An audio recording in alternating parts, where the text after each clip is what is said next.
Hello everyone, welcome back to the channel. I hope you are doing absolutely great. In today's video, I'm going to show you how to watch multiple games on YouTube TV.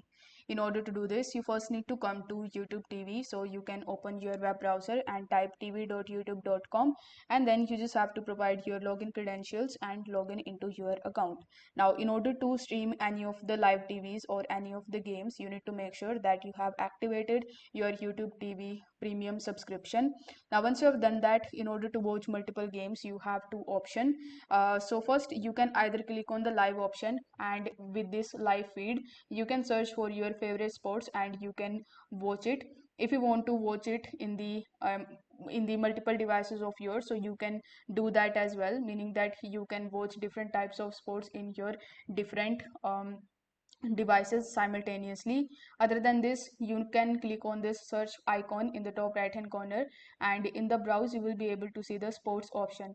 So you need to simply click on it, and now it will show you all of the upcoming games and the best picks for you. So you can just scroll down, and from here you can click any of the sports in which you are interested to watch it on YouTube TV.